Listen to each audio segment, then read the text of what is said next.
Hi, everyone, and welcome to the latest episode of Govs on the Go Alumni Edition, a podcast featuring alumni from the College of Arts and Letters here at Austin Peay State University. My name is Dr. Buzz Hoon. I'm the dean of the college. I'm also the host of the podcast. And today I'm talking with Dr. Joseph Miller, who graduated with a degree in philosophy back in 2002. Dr. Miller, thank you for joining us today. Good morning, Buzz. Thank you for the honor to be on the air with you today, and thank you for the invitation. Look forward to our chat. Yeah, so much to talk about today. But why don't we start with a life update? Tell everybody what's going on in your life and where you are and what you're doing. Sure. So I currently serve as the Vice President for Enrollment Management and Marketing at Winthrop University in Rock Hill, South Carolina, which is in the Charlotte metropolitan statistical area. We're physically right across the river from Charlotte, and have been serving in this post for 4 years. Been serving in higher education across the Southeast for the last 20 plus years at institutions in Alabama, Georgia, and now South Carolina in a range of different capacities, but all within enrollment management, within admissions, financial aid, university communications and marketing, to help support the student life cycle. Great. We're going to talk about your career in higher ed and also how your degree helps you do your job in just a little bit. But let's start at the beginning. I always like to start and hear a little bit about growing up, and tell us what it was like for you growing up. And you mentioned in Jacksboro, Tennessee, I believe in East Tennessee. Is that right? That's right. Yeah. The beautiful hamlet of Jacksboro, Tennessee, town population of, when I was there, about a little over 1,900 individuals who lived in Jacksboro. And you mentioned you grew up on the family farm, which I think is an awesome experience for a young person. Tell us what it was like growing up. Oh, it was like heaven, Buzz. I was really fortunate to, grew up with a working class family, mom, dad, brothers, sisters. And as you said, grew up on the family farm with my maternal grandparents, so my grandmother, my grandfather, and then my maternal uncle and his family. So there were always cousins to play with. But also growing up on a farm, there was always work to be done. So that work ethic was instilled very, very early at a young age for me. From being a young kid, there was always chores and tasks that could be done, from, helping to harvest vegetables to carrying water and seed to plow into the garden every year. But also we had livestock. We had cattle at that point. And so it was just a great upbringing because it was very closely connected to the land and to the earth. And so we were very self-sufficient. It was a family farm, so we grew a lot of our vegetables. We took cattle to market, and just being around family, it really set a really clear set of values of hard work, relationships, connections, generosity, humility, and it was a great experience. And so it's really neat to kind of reflect on that upbringing, but also to translate that to my own children of what that experience was like growing up on a family farm. That's awesome. And you mentioned you're very close to actually being, which I think is great, and hopefully you'll be able to talk about this, in a family bluegrass band. Which is would be a terrific TV series.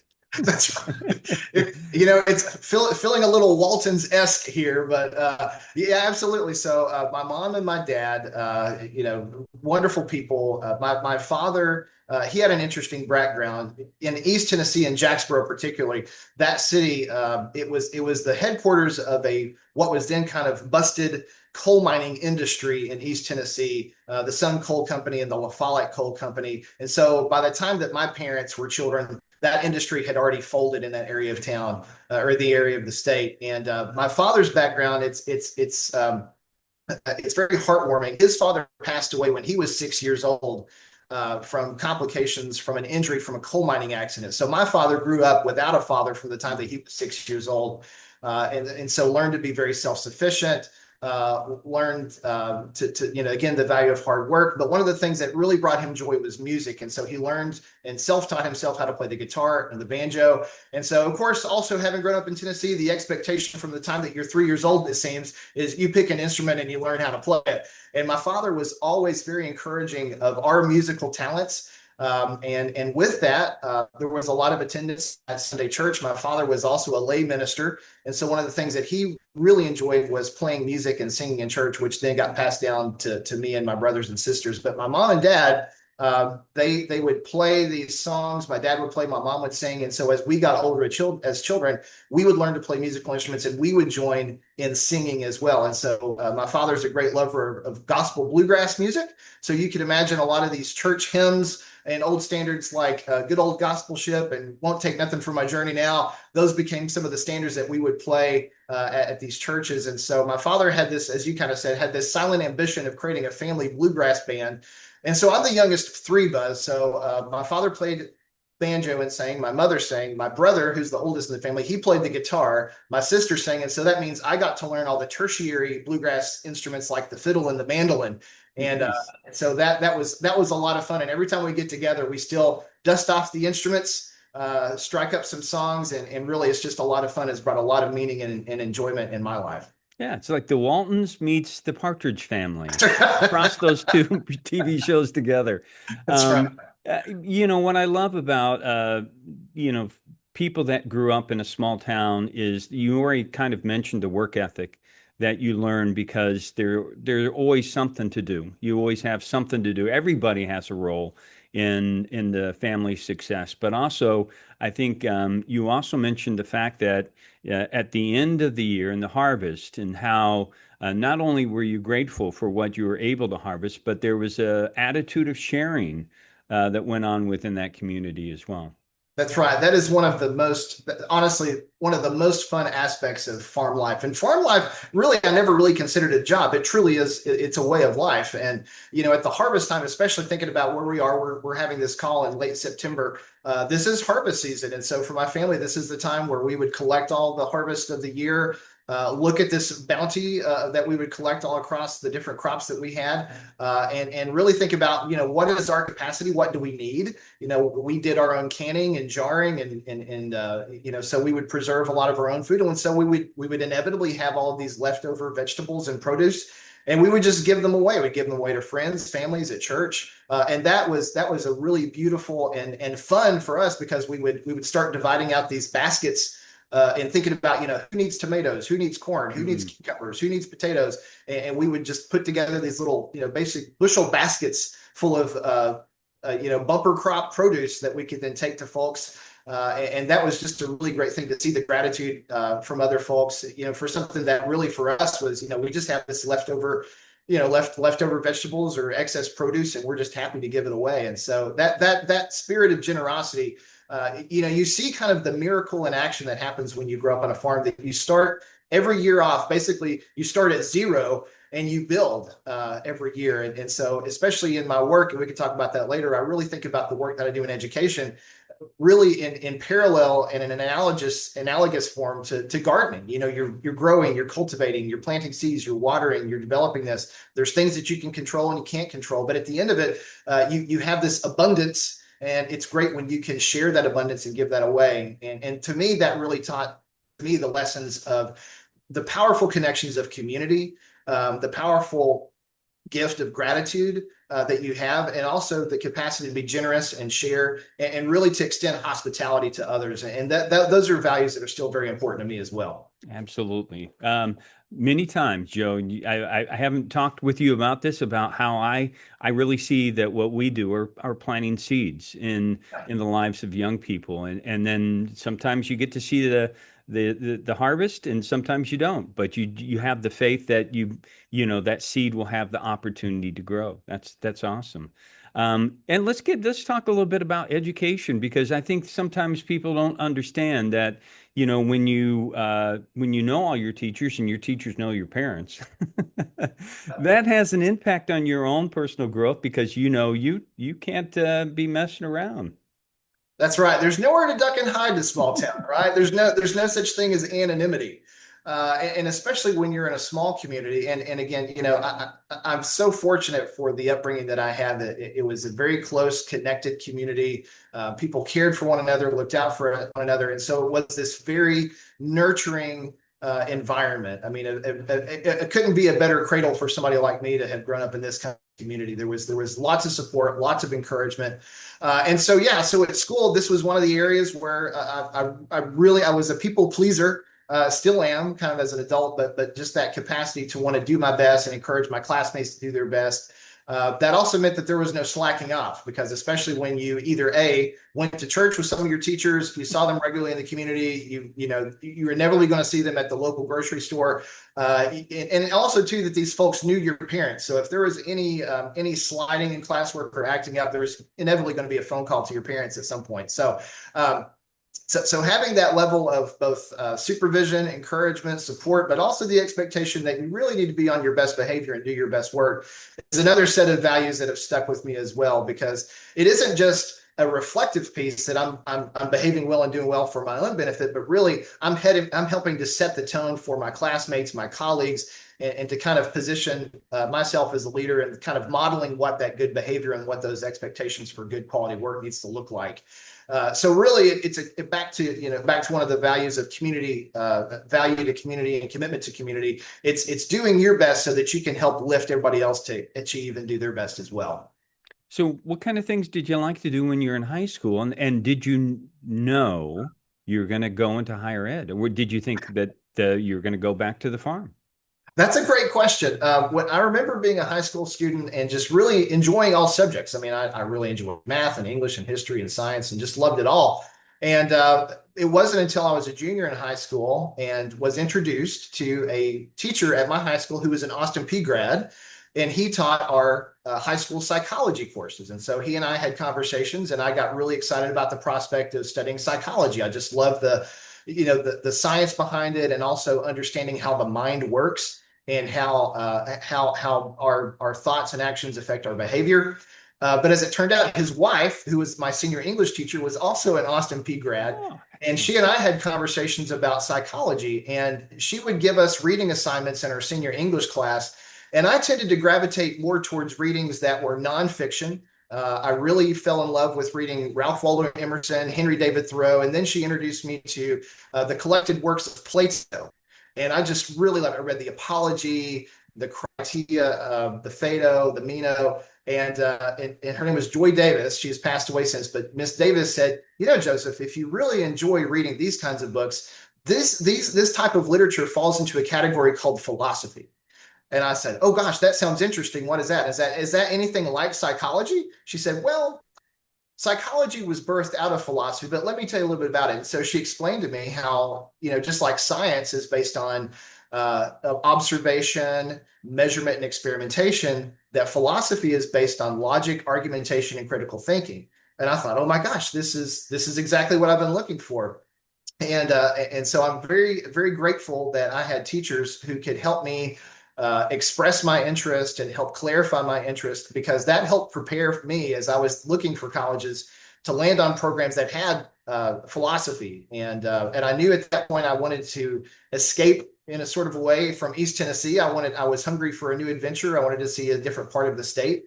And so I not only had two teachers at my high school that I respected dearly, who were both Austin Peay grads, but Austin Peay also had philosophy as a major. So I was fortunate to, at their encouragement, to go do a campus visit at Austin Peay, fell in love with it, and declared my major in philosophy, and earned my degree in philosophy as well. Well, that was fortunate for Austin Peay to have you have those people out there in the school district. I appreciate them for touching you and sending you in our direction. What are your early memories from Austin Peay? What do you remember, in terms of your freshman year? How did you get involved? Oh yeah. I saw education and higher education as really the golden opportunity. I knew I was first generation college student, first generation college graduate, proud graduate of Austin Peay. And so I think for first generation students like me, they see higher education really as prospecting for gold, as really as an opportunity. And I will say unequivocally that Austin Peay saved my life and changed my life forever for the good. And to go back to your previous question, I was not really intending to go into higher education initially. But once I arrived at Austin Peay and I saw and was introduced to this vibrant, flourishing, exciting, electric campus environment and new culture, and became introduced to the lifestyle of a college professor, then it started to click for me like, I think higher education could be a real meaningful calling for me. And initially, Buzz, I was on track to become the cool philosophy professor. I wanted to be the guy who would wear the graphic T-shirts and the tweed jackets and the corduroy jackets with the suede elbow patches, and really devote myself to the study and discipline of philosophy, because I still, as we can talk about later, still those fundamental elements of logic, argumentation, critical thinking, effective reasoning, effective communication are all components of the work that I do on a day-to-day basis, serving higher education in a slightly different capacity. But all of that environment at Austin Peay was just exciting to me and new and fresh. And so I knew I wanted to get involved. One of the things that I jumped into that was a continuation from high school was I always sang in church choirs and high school choirs. So I continued that level of engagement with the university concert choir. And so I continued to do that about halfway through my experience at Austin Peay, because I still love to sing in choirs. And so that always continues to add such value and meaning for me. But also too, reflecting on my upbringing, my father was a multi-term mayor of the town of Jacksboro. So in addition to all the values, hard work, dedication to community, generosity, humility, we also had instilled within our family a really strong civic ethic and civic responsibility. So I wanted to get involved with campus student government. And so I ran and was elected as a freshman senator for the SGA. Second year was a senator from the College of Arts and Sciences, at that point, now Arts and Letters. And so I was really involved with student government for those first 2 years, but also wanted to make sure, just like in high school, that I was doing my best to help support my peers and my classmates. There was a program through Student Affairs at Austin Peay called the STEP team, which stands for, it's STEP, Students Trained to Educate Peers. And it was a peer mentoring program through the Student Affairs Division, where a highly trained group of students could be on call or have regular office hours to help students who would come to the Office of Student Affairs for a range of different needs, anything from academic services to social services to just they want to come and talk to somebody. And so I served in that role for a couple of years, and also on a peer theater group called Blah, Blah, Blah, which helped perform at orientations and new student orientations to kind of help orient students to Austin Peay and make them aware of some of the services that were available in student affairs. And it wasn't until that point, while serving in SGA and also in that role in the STEP team with student affairs, that I thought, there's a whole different angle to service to higher education on the administrative side. And I think the seeds were planted at that point that maybe higher education could be more than just a career as a professor, but maybe there's opportunities for administration in higher education as well. Wow. And not only that, you were involved, I think you said, with the honors program here as well. Yeah, proud graduate of the 4-year honors program at Austin Peay. And I tell you, that was such an enriching and edifying experience, because with that program, we were given the opportunity to work on senior capstone projects that would culminate the learning that we had within our major and our primary discipline, and extend that out into a capstone project that would last the full semester of our senior year. And it gave me a great opportunity to work with some of my favorite professors at the intersection of some of the disciplines in philosophy and history, and of course the Honors College at that time. And was for me, one of the most enlightening intellectual experiences during my time at Austin Peay. Let's talk about some of those professors, because I think there's some familiar names, some people still wandering around here in Harnett Hall. Yeah.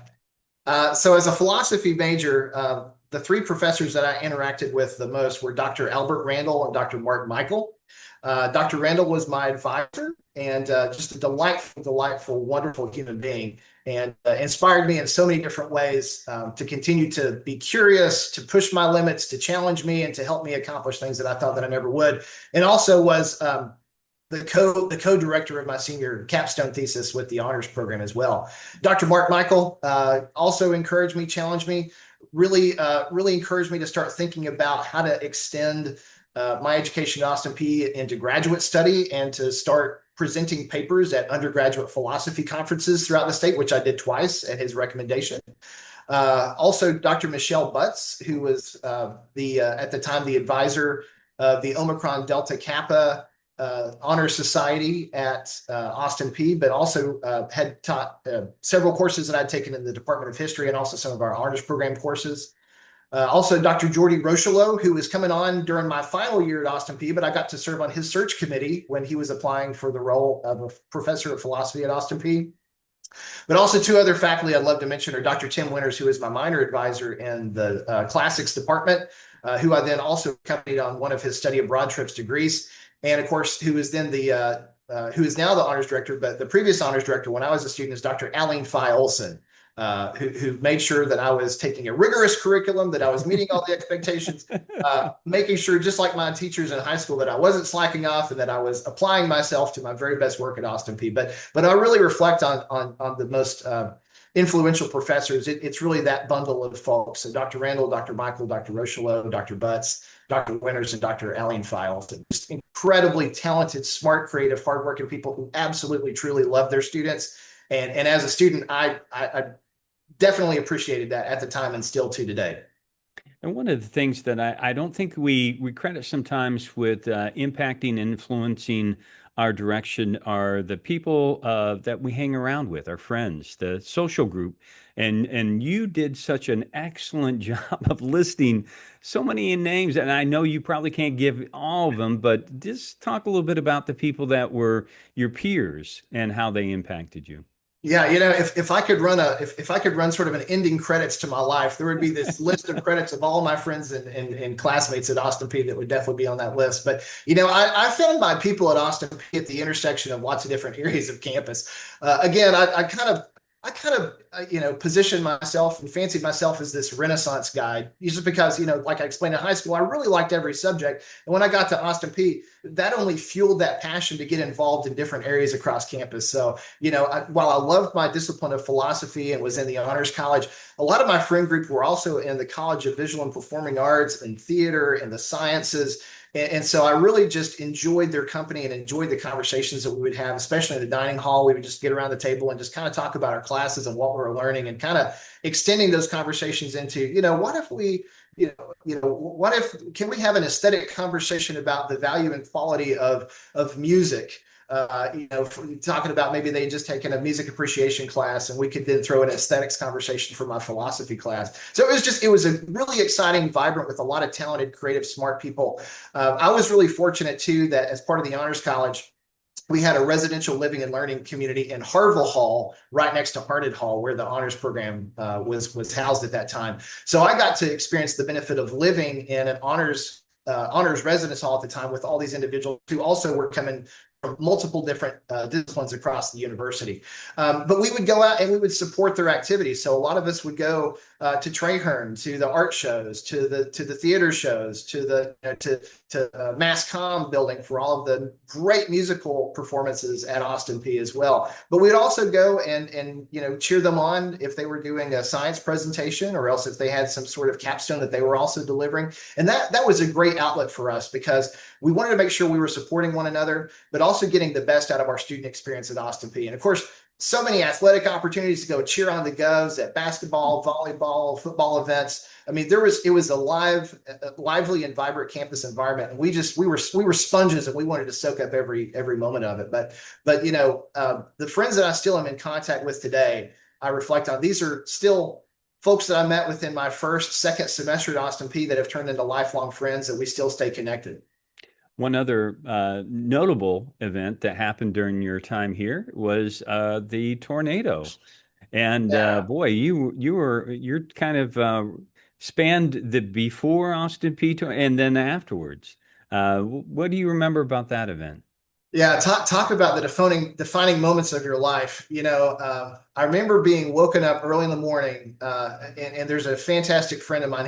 His name is Hank Ballou, and I believe he still lives in the Clarksville area, Austin Peay grad. He was the RA at Harville Hall at that time. He and the other team of RAs in Harville at that time responded swiftly. I remember being woken up to a loud bang on the door and hearing Hank's voice that says, "Joseph, you got to get up and get to the hallway. We've got a tornado coming in." And so I was living in the annex, and so there were 4 other guys in the annex. We got each other and started making sure that other students, that they were up, their doors were open, they were getting into the hallway. And I sat next to a good friend of mine. I think she was featured on a recent episode of Govs on the Go, Natalie Kilgore. Yeah. Natalie and I actually sat next to each other in the hallway in Harville while the tornado was coming over. I just remember having like a pillow and a blanket, because part of me was thinking like, oh, this is just we're going to nap during this event, whatever. But I remember we could hear the tornado approaching. And of course, I won't go into, the cliche of what a tornado sounds like, but we knew we were in the direct path. We could hear it. It was over top of us. So I just remember throwing over a blanket over me and Natalie and whoever else I could get to try to give us some sort of cover. The incident came and went really quickly. I mean, it seemed like it only lasted for a few seconds, but it probably was more like half a minute. But then after that, of course, lights went out, lots of noises, things were popping all around us. I just remember sort of waking up in the darkness and everybody just sort of calling out to each other like, hey, is everybody okay? And we fortunately heard everybody's voices. And I tell you what, you definitely realize a miracle had happened whenever you look at the destruction of the path of that tornado and you think about the direct hit to Harville and Harnett Halls and the students that were in that residence hall, and realize that there was no injuries from that incident. We were all okay. We made our way out. We just kept checking on each other during the day. Certainly there was a lot of damage. I mean, our rooms were ripped apart, cars were damaged, but we were all okay. Yeah. And I just remember the response from Austin Peay at that time that expressed real deep concern for the student body, for the safety and health and well-being of our campus community, our students, our faculty, and very quickly called together all the students in the Dunn Center at that time to make sure that we could get a head count, that the university could get a head count of all the students who were on campus, make sure that everybody was okay, and then started to implement the emergency management plan at that point. Wow. And I was just incredibly grateful. And my parents also were incredibly grateful, because remember, I was 4.5 hours away in Clarksville from Jacksboro, Tennessee. So they had gotten the news, and this was before, cell phones were real widespread. But I remember being able to make a phone call to my mom that day, letting her know that we were safe, that the college, that the university was taking great care of us, and that I'd be in touch with her for any other information of how to get back home and what the plan was at that point. Wow, what a blessing. So we've kind of gone through the Austin Peay times, and let's talk about how you got into higher education. Was the plan then, okay, I'm going to continue my education with the idea that I will somehow work in higher ed? Yeah, so that's a great question, Buzz. Thanks for asking. So at the time that I was graduating, I knew higher education is the calling for me. I fell in love with this industry. I fell in love with the profession, and I fell in love with my discipline of philosophy.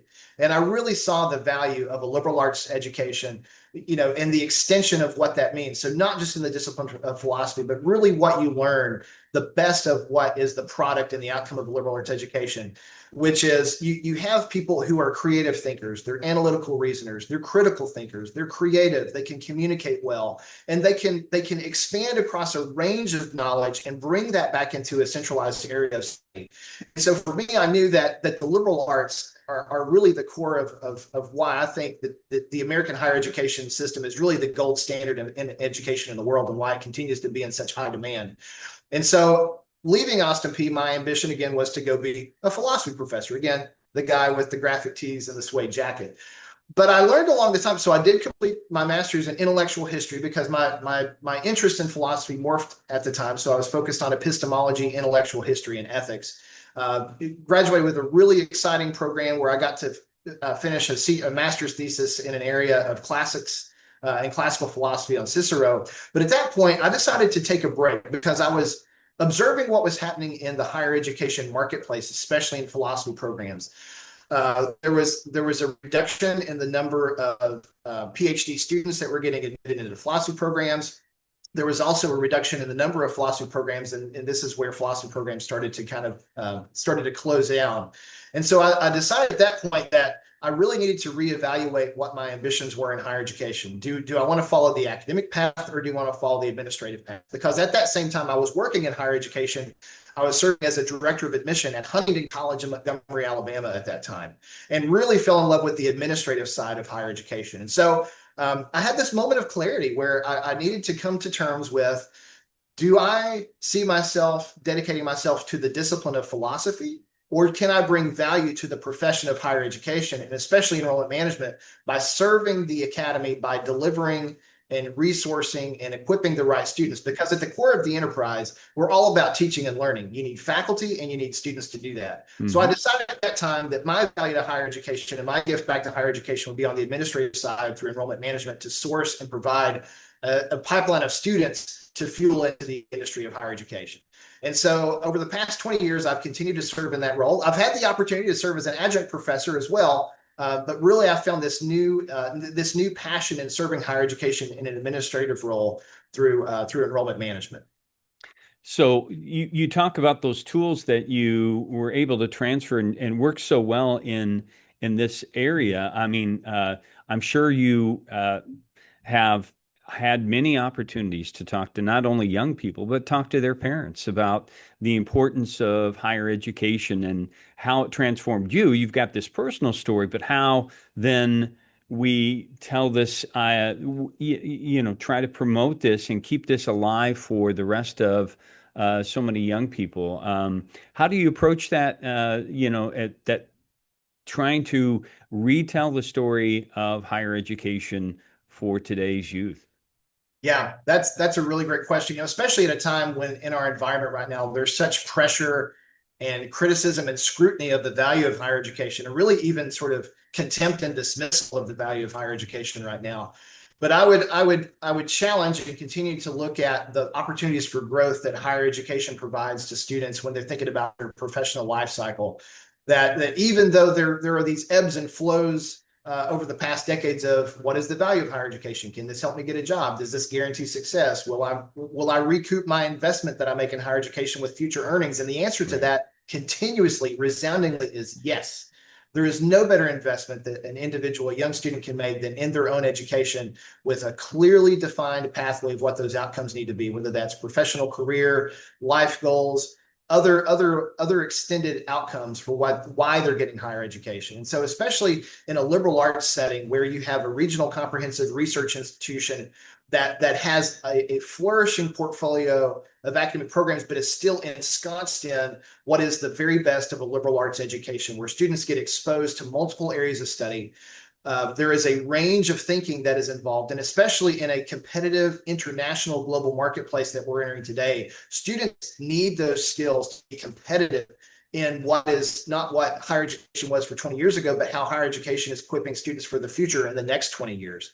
So students need to be able to enter the marketplace with the kinds of skills that can come only from a liberal arts higher education experience, where they learn how to think, how to communicate, how to express, how to be logical thinkers, how to how to express ideas, how to communicate. Because in the age of automation, there are certainly some jobs that may go the way of AI, but there is still going to be a demonstrated consistent need for individuals who are smart, creative, talented, hardworking, who can help drive those innovations and those entrepreneurial systems that will help us continue to innovate as a country and globally. And I firmly believe that what you get at the core of a liberal arts education is that skill set that students are going to continue to need to be competitive. Amen to that, because when I talk to people now, I say the idea that you study a discipline, you get a job in that area, and you work there for 35 years until you retire. That is not what's happening anymore. That's just not the case. So we have to be able to adapt. We need to be able to change. And since you've had so much success along your time in higher ed at three different places, let me ask you, what have you learned about your own growth in leadership? Yeah, that's a great question. I've been really fortunate to have learned from, really some higher education masters out there, people who dedicated their lives to higher education. I take this all the way back to my time at Austin Peay, where I was nurtured by, challenged by, inspired by wonderful professors who loved the academy, loved higher education, but they loved it because they saw the power of the outcomes and the way that their work extended into the lives of their students and what they were able to accomplish. And higher education is a very beautiful and special place. And one thing that I've observed with leadership, that over time, we've seen leaders in higher education that are in those positions of leadership because maybe they were the content area experts, the subject matter experts in a particular area. People who were experts in student affairs, people who were experts in budgeting and in financial management, or even presidents. who just organizationally really knew how to keep places running well and efficiently and can extend that into the university. But one thing that I've learned over time is that the future needs of leadership in higher education are not necessarily going to come from people just because they're subject matter experts, but it's because the future is so uncertain. It is volatile, it's uncertain, it's complex, it's ambiguous. And so future leaders are going to need to learn and be able to know how to navigate in that kind of environment moving forward, where the stakes are incredibly high, but the outcomes are very unclear. And so again, I think this is where the very best of a liberal arts education comes in, is because a liberal arts education prepares you to navigate in that kind of level of uncertainty, where you're having to make some decisions, certainly based on values and consistency, but sometimes those decisions, when you're making those decisions, they're kind of ad hoc, and you don't see the outcomes of those until after the event. So the future of leadership, I think, is going to continue to rely on people who can be nimble, flexible, agile, and learn how to navigate in this environment of certainty again, while also understanding that at the end of the day, leaders really have to be able to justify the decisions that they make, because at the end of the day, win or lose, succeed or fail, we're going to be scrutinized and criticized and evaluated on the quality of our decisions. And so having a very thoughtful, methodical process in how we arrive at decisions and how we execute decisions, I think is going to be a challenge for future leaders as well. I think that you had mentioned in our sort of our pre-talk was the idea of how do we manage change while preserving tradition, which is a great part of, the allure of higher education is the tradition, but how do we evolve? How do we change? And that's a great question. Yeah, that's a good insight, Buzz. And absolutely, we have such rich heritage and traditions that we should be very proud of. When you think about the humble beginnings of Austin Peay as basically a teacher's college for the state of Tennessee, and how it's grown and flourished, in its almost 100 years coming up, it's very inspiring. And we think about, how do you preserve and honor and respect that tradition, but then how do you continue moving forward, right? As I'm not a hockey player, but as the great Wayne Gretzky said, he was a great hockey player, not because he was the strongest or fastest, but because he didn't go to where the puck was, but he went to where the puck was going. And so I think that as we think about what the future of higher education is, we need to think about where the puck is going and how we prepare students and how we prepare our institutions for that future.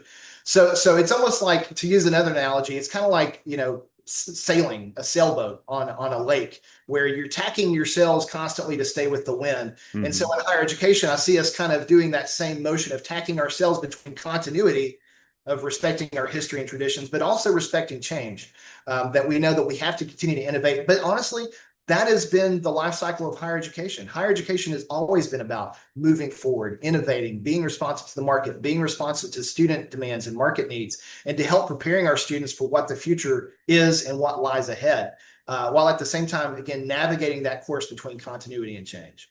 And if you're like me, you're a problem solver, and you like the challenge of every day is that we have this problem that we're working on, and there's a lot of enjoyment with solving some of those problems.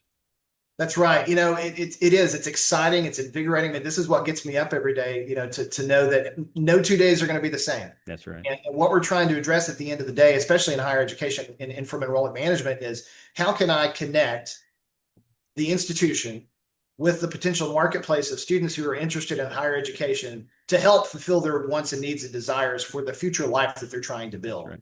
And so, there are exciting marketing challenges, there are exciting academic program portfolio challenges, there are exciting, position challenges. There's also sourcing and identifying and prospecting the right kind of students. And so it's this beautiful system it's elegant but complex at the same time, to where, just like with Austin Peay, in Austin Peay's recruitment and enrollment plans, of trying to find the best fit students for the institution that's going to provide the talent pipeline into the institution, to produce the kind of outcomes that will then feed back into the workforce talent pipeline in the state of Tennessee and the region. And that Austin Peay and the institutions where I serve can be the nucleus and sort of the cradle to make that transformation happen over that period of time, by connecting what we offer as an institution, the market needs, and also the student needs, all sort of intersecting at the same time. Okay, we always like to ask people's opinion our alums' opinion on recommendations for students.